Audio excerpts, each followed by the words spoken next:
السلام عليكم البنات، كي دايرين؟ لاباس عليكم؟ نتمنى تكونوا بخير وعلى خير. اليوم ان شاء الله غنقدم لكم حرشه بالليمون. كتجي بنينه واقتصاديه وسهله، يعني ما كتطلبش شي مكونات ولا شي وقت كتير للتحضير. غنحتاجوا لهاد الحرشه ليمونه كبيره وحده. قطعتها، حيدت ليها هذوك العظومه وسديت عليها في الكوكوط مع واحد الكاس ونص ديال الماء ولا كاس كبير ديال الماء. كتسدو عليها واحد ربع ساعه حتى كطيب وعلى عافيه مهيله باش ما تحرقش ليكم. كاس ديال السنيده، كاس ديال الزيت، 3 د البيضات. انا عبرت بهذا الكاس، اللي عنده كاس العنبه يعبر به. 250 غرام ديال السميده الرقيقه، واحد 2 معالق ديال الكونفيتير، شويه ديال الكوك للتزيين، وجوج خمارات حمرين من وزن 8 غرام. ان شاء الله غندير الليمونه في الخلاط الكهربائي، هي ودوك 3 د البيضات وكاس ديال السنيده وكاس ديال الزيت. غنخلطهم ونتلاقاو ان شاء الله. من بعد ما خلطت العناصر اللي قلت لكم، فانا دابا غنزيد عليهم هذيك 250 غرام ديال السميده الرقيقه. غتحاولوا تخلطوا الخليط مزيان باش ديك الليمونه طحن. غنزيد 250 غرام وغنخلي واحد شويه باش نرشو في المول باش ما يلصقش ليا الحرشه.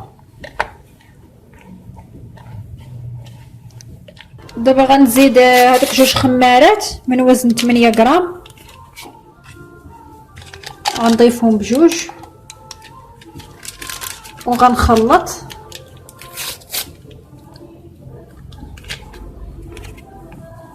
غنخلط الخليط مزيان، غنخلطو نيت في الطحانه باش يتخلط ليا مزيان.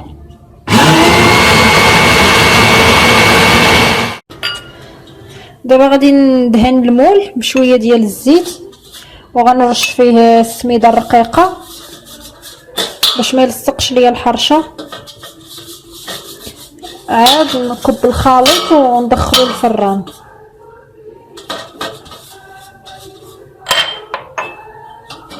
غنحاولوا ندهنوه مزيان باش ما تلصقش لينا. دابا غادي نرش السميده الرقيقه في المول باش ما تلصقش لينا الحرشه.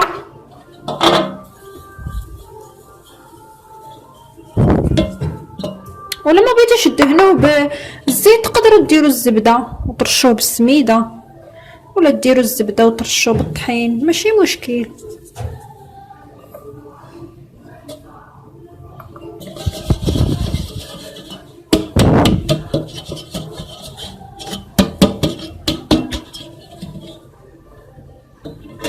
دابا غادي هذاك الخليط اللي خلطناه غنخويه في المول.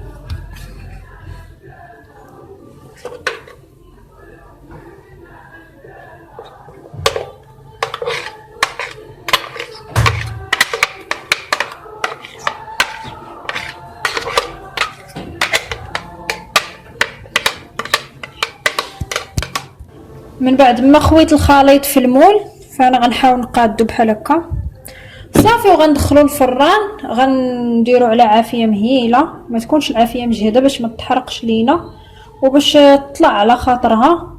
غنشعل عليه غير من التحت صافي غنخليها طيب تقريبا واحد 30 دقيقه حتى 35 دقيقه على حسب كل وحده والفران ديالها. ونتلاقاو ان شاء الله في الشكل النهائي. هذا هو الشكل النهائي ديال الحرشه ديالنا بعد ما طابت.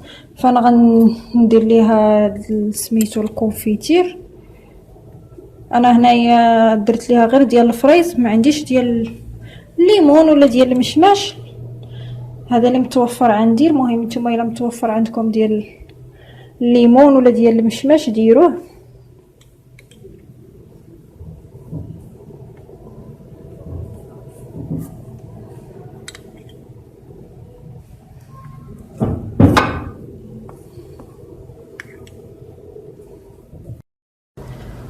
غادي نزينو بالكوك.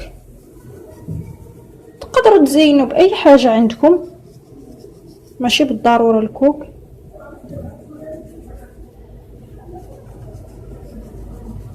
راه كتجي الصراحه زوينه، ولا جربتوها ان شاء الله راه توليو ديروها ديما، حيت المكونات ديالها بساط ودغيا كتوجد. غنوريكم دابا كي كتجي من الداخل. هي كتجي رطبه، كتجي زوينه وطالعه منفوخه. كنتمنى ان شاء الله تعجبكم.